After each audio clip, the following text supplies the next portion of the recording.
Kembali lagi bersama kami pemirsa Sultan TV dalam dialog bincang hari ini. Masih bersama Bapak Edi yang merupakan pengamat politik sekaligus akademisi ini. Kalau tadi kita sudah membahas perihal putusan MK nih Pak. Selanjutnya Pak, kita bicara tentang ke depannya nih Pak. Tentang langkah Pak Prabowo dan juga Mas Gibran nih selaku presiden dan juga wakil presiden terpilih Republik Indonesia. Dalam konteks politik yang dinamis Pak, seberapa penting sih Pak Prabowo dan juga Gibran ini merangkul pihak-pihak yang memang kalah ataupun oposisi yang berseberangan dengan mereka? Ya, sangat signifikan ya. Kalau melihat pasangan Pak Prabowo dengan Pak Mas Gibran ini kan dua generasi yang berbeda ya. Iya, betul. Pak Prabowo dengan latar belakang militer dan beberapa pemimpin di negara kita ini pernah dialami, sementara Mas Gibran dari kaum milenial mewakili kaum kekinian ya. Ini mencoba menampung aspirasi kaum milenial. Bicara dinamika politik kontemporer begitu. Bagaimana caranya pengakuan seorang Mas Gibran yang jadi wali kota Solo kemudian merangkul kaum milenial untuk masuk dalam supporting pemerintahan. Ini sangat penting terhadap penyelenggaraan pemerintahan ke depan.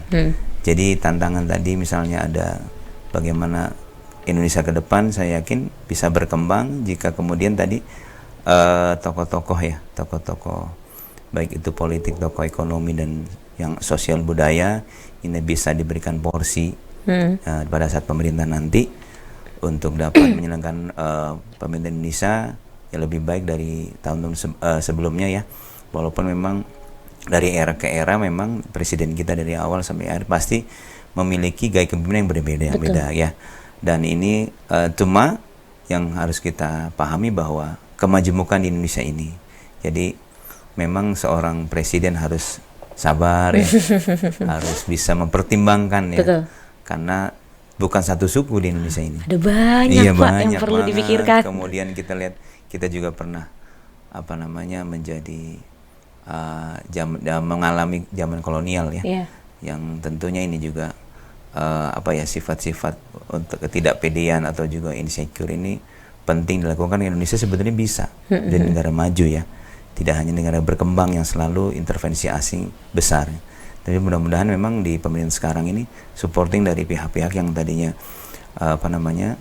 berseberangan bisa menjadi supporting positif, kontribusi yang positif. Walaupun memang jelas dalam politik ada, walau tidak sebut oposan tapi posisinya di oposisi ya, maksudnya di oposan, menjadi oposan nggak masalah, itu jadi kritik yang membangun ya, karena bicara demokrasi itu jelas kalau perbedaan pendapat ya sangat wajar di Indonesia. 1945 juga jelas ya, dalam politik, dalam pemilu presiden atau legislatif, kekuasaan yang partai pemenang yang memang diberikan porsi untuk menjalankan visi misi. Sebenarnya sekarang ini kan Pak Prabowo dan Mas Gibran yang memenangkan presiden Pilpres ya. Jadi itu sesuai undang-undang bahwa visi misinya Pak Prabowo yang kemudian dijalankan dalam periode 5 tahun ini.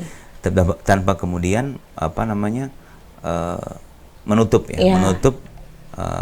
pendapat-pendapat atau saran untuk supporting pemerintahan Pak Prabowo dan Mas Gibran dari pihak luar, termasuk pihak yang kemarin menjadi kompetitor dalam Pilpres itu. Ya, baik. Tentunya ya Pak ya, tadi juga Indonesia ini kan memiliki banyak sekali keistimewaan dan juga ada hal-hal yang sebenarnya ini sangat patut dibanggakan untuk Indonesia, dan kita juga ingin Indonesia maju. Dan hasil Pilpres kemarin tentunya Pak, ketiga paslon pasti ingin Indonesia maju ya Pak ya. Nah, memang beruntungnya Prabowo dan Gibran menang ini, jadi ini menjadikan pihak-pihak yang mungkin sebagai oposisi masih harus turut berkontribusi ya Pak ya. Tapi Pak, adakah faktor penghambat nih Pak untuk merealisasikan upaya tadi Pak, untuk merangkul pihak-pihak yang memang tadi kita sebutlah sebagai oposisi? Ya pasti ya, karena negara kita negara berkembang, belum negara maju. Artinya bukan berarti tidak bisa ya, belum negara maju. Intervensi pihak asing juga akan mempengaruhi ya kebijakan-kebijakan pemerintah. Termasuk juga memang ada beberapa pihak yang merasa belum puas, yaitu tinggal dibuktikan dari pemerintahan sekarang ya.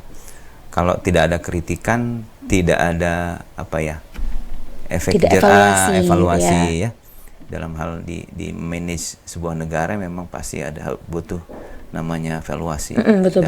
Kalau sudah dalam perencanaan program pemerintah di zamannya nanti pada saat Pak Prabowo dan Mas Gibran menjalankan, nah ini pasti kritik-kritik harus tidak anti kritik, harus betul. menerima, Harus membuka ya Pak, harus membuka menerima ruang tentunya. itu. Karena bicara di era sekarang ini, free public sphere itu penting, ruang publik ya. Begitu juga dalam menjalankan negara demokrasi memang seperti itu. Pasti dinamika politik berkembang gitu ya. Seperti itu. Jadi wajar kalau ke depan ini tantangan dan hambatan tuh ibaratnya kalau ada sebuah ungkapan challenge and respond. Tantangan itu harus direspon. Responnya dengan apa? Dengan pembuktian nyata dari program Pak Prabowo dan Mas Gibran untuk masyarakat Indonesia. Baik Pak, sejauh ini nih Pak ya, sudah banyak ternyata pihak oposisi ini Pak yang memang sudah mulai merapat Pak. Ya, ke kubu Pak Prabowo dan juga Mas Gibran ya. Dan juga Pak Prabowo dan juga Gibran ini tidak menutup ya Pak ya. Jadi mencoba untuk merangkul. Sejauh ini nih Pak, bagaimana Bapak melihat hal tersebut? Harus diakui ya, kalau kita flashback ke belakang. Pak Surya Paloh pernah di Golkar. Ya, terus mendirikan Nasdem ya. Pak Mohaimin Iskandar juga dulu bagian dari koalisi yang pemerintah lama. Kemudian juga Pak Mahfud MD, menteri di zaman SBY, zaman Pak Jokowi ya. Terakhir sampai kemarin itu ya, pada saat mau maju dia mundur. Pak Ginanjar, Pak ini juga ya, Pak Ganjar juga sama kan.